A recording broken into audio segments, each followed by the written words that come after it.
Alright everybody, welcome back to my channel. Here my brother, my friend, college mate, teammate from GC Foster College, Mr. Merron Gordon. Volleyball, but today football. Yes man, football today. National coach, female team, male team, Garvey Maceo Coach. Mr. Gordon, welcome to my channel. Here, just played against each other's teams. You know, he came out victorious. It was a really good game, you know, nail biting, one whole par incidents. Boy, them feel like say boy, them they go take it over. We have to watch it good because them get aggressive. Nobody look like they never score, but came out victorious and congratulations, brother. Yeah, man, proud of you always. Thanks. You know, introduce yourself to my channel. Just share some of your experiences with football. You being at Garvey Maceo as the final thing. Well, I can't start by sharing without talking about Lennon. You know, that's where it started for me. Yes, man, right? But guess what? It started at GC Foster. You know, the sporting knowledge that I got at GC Foster, the science of the sports of all different how to prepare teams. Yes, man. You know, I think that's what foundation. Yeah, man. That really started me off. Because I was telling my boys that 15 years ago I don't know if I could really coach. But guess what? I know how to get a team fit. I know how to get a team ready for competition. But so I started off at Lennon High School, female football, did very well. Then go over to male, did quite well too. And you know, number of schools wanted me to join them. Yeah. You know, but I'm from Milky Way. Garvey is a stone throw away, and you know, I just decided to stay in Clarina. Yeah, man, makes sense. You wanted a change, but you know, sometimes not a big change. Home is where the heart is. Yeah, man. Yes, man. And since I've been at Garvey, trust me, I can't complain in terms of the support that I get from the principal, the teachers, old boys, and the students, and even the community at large. You know, the respect they have for me is quite tremendous, and so I always feel pressure on the sideline to deliver for them because you know they're always backing me. Yeah, man, of course. Yeah, man, but with the national team too, now assistant coach at the Reggae Boys, you know, with Coach Algrims.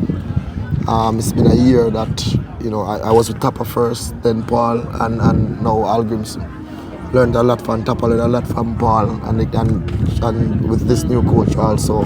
You know, we used to prepare before for games, but this one is very thorough. Yeah. And it's only making me a better person. And I think, you know, it's things like that why I can grind out a point in games like this. Yeah. The experience that I'm getting from him, you know, and he's very good. He's very helpful to me. You know, he guides me well. I've been around him for 1 year now, and it's helping me. It's just for me now, as I always tell coaches around, you just don't feel afraid. Call me, talk to me, because I want to share. Yeah, we know that for sure. Yeah, man, I don't want to keep this knowledge that I get from somebody by myself. I don't want to be selfish. So anybody can sit me up, you know, and we can talk. Yeah, man, I love that, man. Always a giver, always a sharer. From college days, I don't know anything, but you know, came up as one of my mentees and one thing, and we always chop it up. We always, you know, show out for each other and things. So, what more for you is what advice you have to younger coaches coming, coaches aspiring to be, as you know, in a good position as a coach, getting the experience you have gathered. What kind of advice you can give to them so them can improve on themselves, be better at, you know, helping youngsters to be good at football? Two things I would say. I was saying I have a few young coaches around me. The most important thing is don't chase the money first. Chase the knowledge, and the money will come after. I coached at Lennon for more than 7 years before I collected $1. So it was a poor school, didn't have money to pay coaches. Yeah. But I used that to build my craft. And the next most important thing is to be disciplined and dedicated towards whatever you're doing. Yeah. And because of how disciplined I am, my players also portray that in the field of play. Trickle down upon them, so man. So those are some minor things that, you know, and you know, even though I didn't list this initially, but try and find somebody to mentor you. You know, I had a number of people mentoring me. I started with a coach in my community. He's here, Abraham. Then I went to Coach Dawes and Coach Sensei at Sporting Central. And I went to Coach Downswell. I went around Vin Blaine.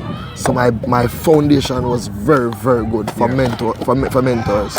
So that is something that in everything in life, if even you're going into business, find somebody that is doing well in that business to mentor you. Because you can shortcut life by getting advice from people who have made mistakes that you are going to make. You know, you can bypass those mistakes. Yes. So I always tell my coaches, things that I took 15 years to accomplish, I want them to accomplish in 5. You know, so things like that, basic things like that. Yeah, man, that is really good. I love them advice there, and it's always appreciated when people are willing to share. And the more you share, the more you learn to. I tell people that all the time. You know, me not do whole heap in the technical aspect of football, but me there around the teams, me do recovery, we do, you know, fitness and conditioning and so. But sport in general is more science-based now. It's not just talent. Because we used to dwell on talent, especially Jamaican people were so talented. You know, now we have the foundation of the sport set. We have the science-based. GC Foster has created and prepared so many talented coaches and physicians and everybody going through the GC Foster College. So what me I tell, last thing, you don't know, we talk on the phone now and again. Sometimes we're so busy we don't get to really talk, but where Merron sees himself 5 years from now as it has to do with football and the development of football in Jamaica? First of all, I am hoping we do so good that this coach remains and bring us to the World Cup 2026. If I can stay around this man for 3.5, 4 years, I'll be very equipped to coach at any level, anywhere.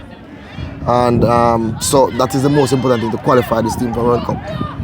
You know, as an assistant coach, that will mean so much to me and my career and my resume. You know, so that is my ultimate goal first.